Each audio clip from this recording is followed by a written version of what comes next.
Hey everybody, this is the Sliders Review, and I'm here today to talk to you about Obi-Wan Kenobi Season 1, Episode 3. I love this episode so much because the man himself shows up. We get a nice little transformation sequence and everything, but the helmet transformation sequence, I liked it better in the third movie.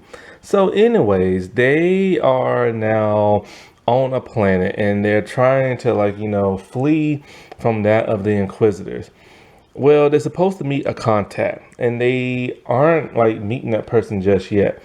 And so Obi-Wan's a lot more grumpier now. He keeps telling Layla, we can't trust people, and I should never start trusting people because it backfires. Because he's thinking about Anakin and everything. And so they see this little craft flying around, and she waves it down to stop it. He doesn't want nothing to do with this person. He's like, you can't trust people, but she's stubborn. So she talks to the person. She gives a fake cover and everything. It's a nice little alien and everything, but Obi-Wan Kenobi can see that this dude is for the Empire. And so this dude keeps talking about, oh, the Empire is so great and blah, blah, blah. And he doesn't like the Jedi at all. So as they're talking and everything, they're getting their stories kind of confused and everything. And while they're traveling, he sees a bunch of stormtroopers that missed their transport. So he gives them a ride. And they start asking tons of questions to Obi-Wan Kenobi and the girl. And so, of course, they're worried, you know what I'm saying? Because, oh, crap, you can feel the tension building up, if they get caught. And so you think they're going to get caught, but the stormtroopers being buttheads. So he lets them off and he keeps traveling. But then there's a checkpoint.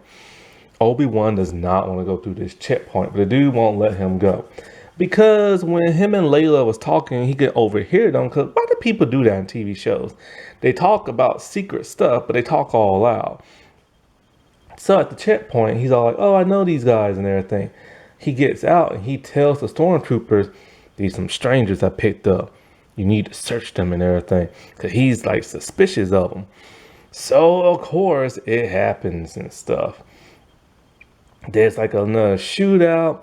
They're about to get majorly caught, but then as they're fleeing, because they had to attack, Obi-Wan just straight up kills all the stormtroopers with the blaster. It's so funny because in the third movie he was all so uncivilized with the whole blaster thing, and now he's using it left and right, and he just incapacitates the driver.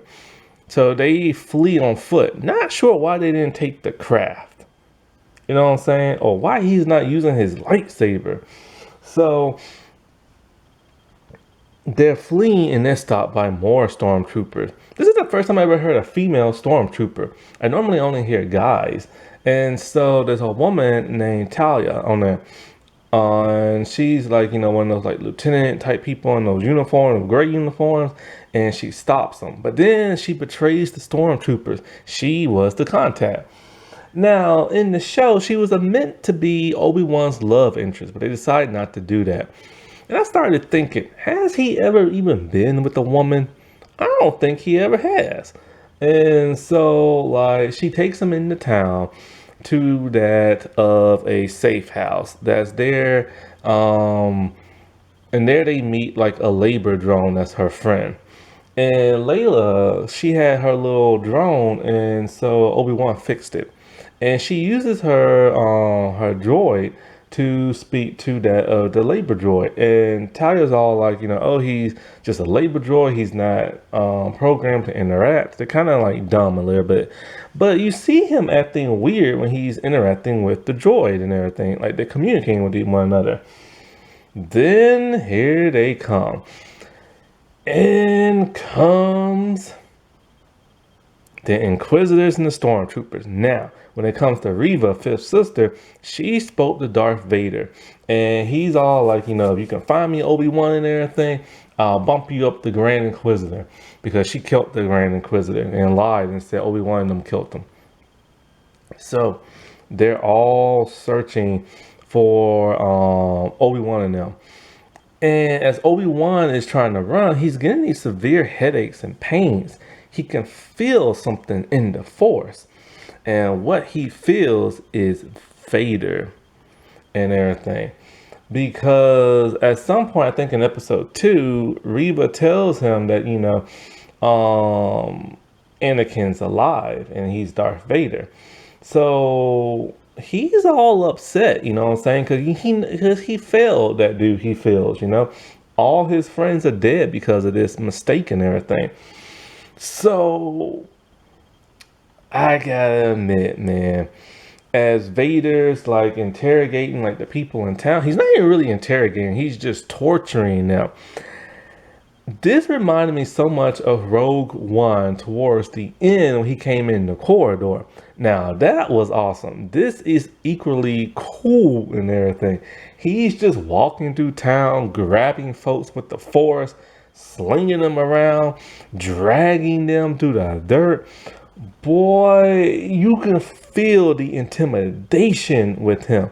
And that's why he's such a cool character. Like, I never understood. Like, when I first started watching Star Wars movies, you can see how intimidating he was, using the Force through, like, the screen and choking people. I never understood how the dude who played him in his human form in the prequel movies, how he was always whining and complaining and shouting. I'd be like, this is supposed to be this intimidating dude. But now we see why, man. Like, he is just mean and hateful as he's like torturing these people and stuff. Well, Obi-Wan's gonna decide he's gonna let Layla go with Talia, and then he's gonna take Vader off their trail. It was an intense scene. Thank God it was at night because it was awesome. However, the problem with it being at night is that when they whipped out their lightsabers and went to battle, all those bright lights were like hurting my eyes and stuff. This is like never happened. I know people had seizures with the prequels because George Lucas used a lot of bright lights and CGI, but my God, this stuff was just like killing my eyes. I had to readjust my TV screen and stuff and put it on a dark setting. Boy, so this lightsaber battle, it wasn't as flashy as the third movie because, the dude who plays Obi-Wan is much older now. But it was still intense. It was more of a personal battle. It was a bit slow, but it was more personal. You can like see the strikes better, Vader's like using the Force to like throw objects at him. And then he lights the sand on fire. And next thing you know, he just starts grabbing Obi-Wan and he starts dragging him through the fire, burning his flesh and everything. I'm like, holy crap. I didn't think he messed that dude up that bad in the future when it came to like A New Hope and everything. But Vader is out for some extreme revenge. Now, I've seen some comments saying this wasn't a battle. This was like a horror movie. Who cares? It was awesome. The dude's an intimidating, scary person. So Talia decides she's gonna let Layla run on her own, stupid, and she's gonna save Obi-Wan. And so she shoots, some of the stormtroopers and she saves him along with the droid. And of course, this just angers Vader even more and stuff. But sadly, Layla got recaptured again by Reva. Alrighty, well, I'll talk to y'all later. Bye.